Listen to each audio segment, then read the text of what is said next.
Here I have the 1956 Marine from About Vintage, a brand I have only reviewed once before with their 1926 diver.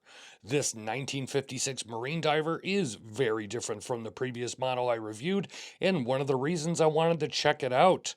It's a new case style, it has a box sapphire crystal, a few dial color options, and an automatic movement as well.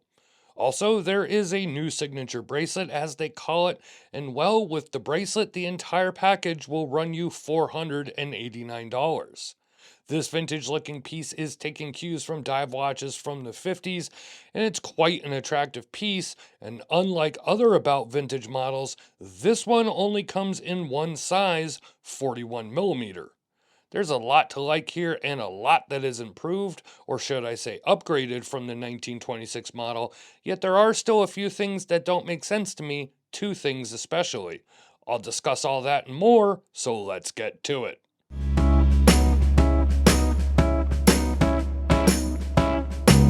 Now, there are a few things to get out of the way first. There are two versions of the 1956 Marine, one that was just released about maybe just a few weeks ago, and that one is a mecha quartz, and there are some other differences compared to this automatic model. The bezel insert is acrylic, they have wave pattern dials, and for the first 200 orders, you get a free signature bracelet instead of having to pay $40 for it like you do with this automatic.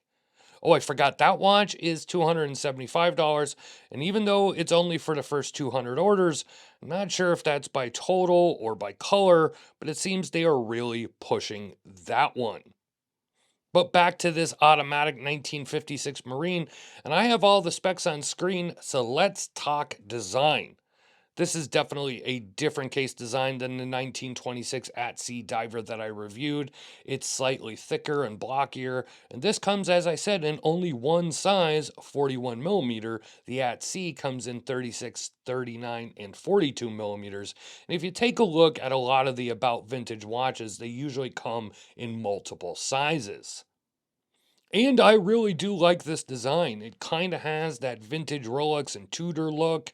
I can kind of see a unimatic look about it with that bezel insert and bezel edge. And of course, overall, it's a very vintage design, but modern materials such as sapphire, ceramic, 316L stainless steel, and an automatic movement. The vintage thing is, of course, what this brand is all about. I mean, it's right there in the name, and vintage has been the rage for the past few years because, well, I guess we do that with everything these days, and a lot of things are so called vintage inspired. But again, I do like the look of this watch, so much so that that is what convinced me to review this model. The 1926 just had a lot of issues and just wasn't a well put together watch, in my opinion, especially considering it's not that much cheaper than this Marine diver. Basically, I was just not impressed at all. And while many of you think I should just review every watch that comes my way or anything I can get my hands on, that's not how I work. And I've been trying to rein it in a bit, if you will, and review watches that meet certain parameters, one of them being that I have a fondness for it to begin with. And I am fond of this watch, and for the most part, it is well put together. But there are a few things that I'm really dumbfounded by. And no, one of them is not the Miyota 8215 movement.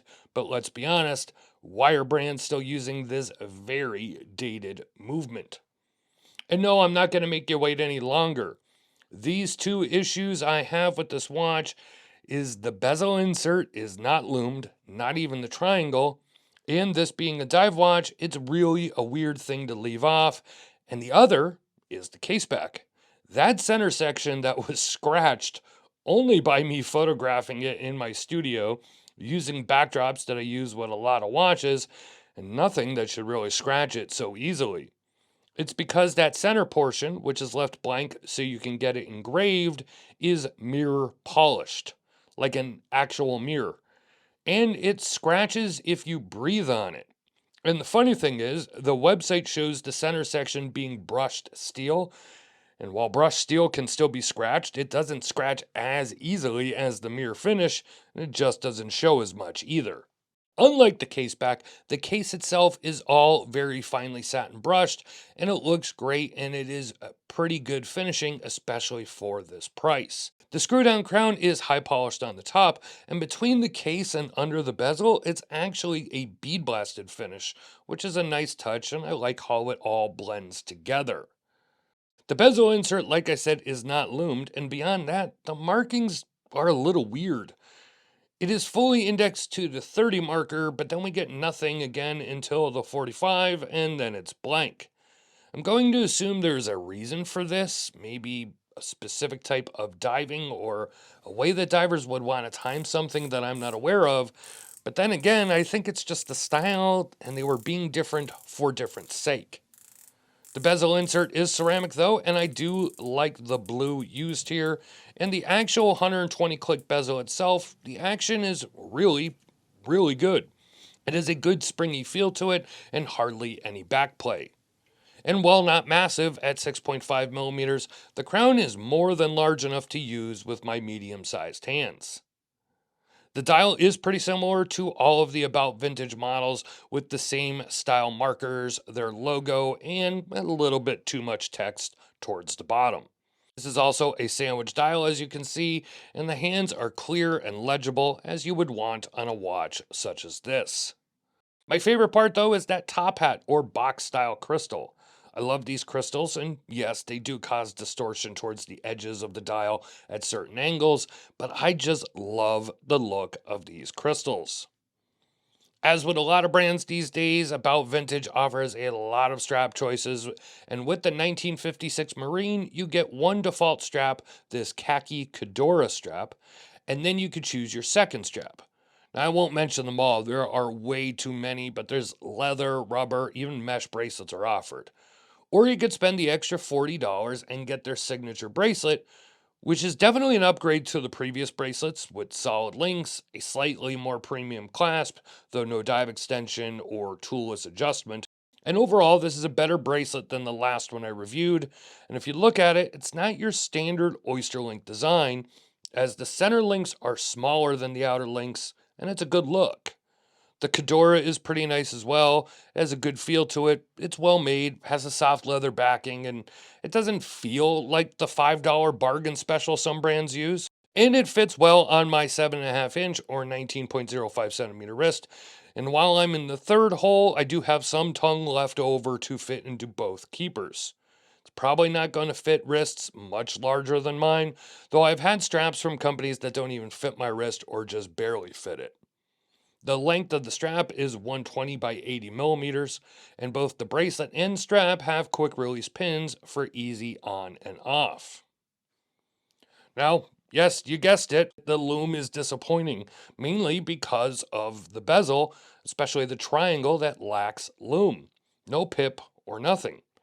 The loom on the dial and hands is actually improved over the 1926 I reviewed. It has a pretty nice even glow, but this isn't going to rank in the top 10 or even the top 20 of micro brand loom or anything like that. Still, it does the job. I feel I want to say that About Vintage was so close here. The price, all things considered, isn't bad, and overall, this is a nice design, a popular design style these days, a good size at 41 millimeters, and as I talked about in this video, a lot of upgrades over the 1926 I reviewed. The letdowns are, of course, to leave the loom off of a supposed dive watch. The case back, of course, scratches from a felt pad or soft carpet, and the movement, well, they need to upgrade their watches to use the 9000 series from Miyota. Yes, this is a newer 8215, so it does hack, but come on already. But that is my opinion. What is yours? Let me know what you think of this piece down in the comments. And while you're at it, click the description to see more about this piece, a link to their website in my written article, and links to all of our videos.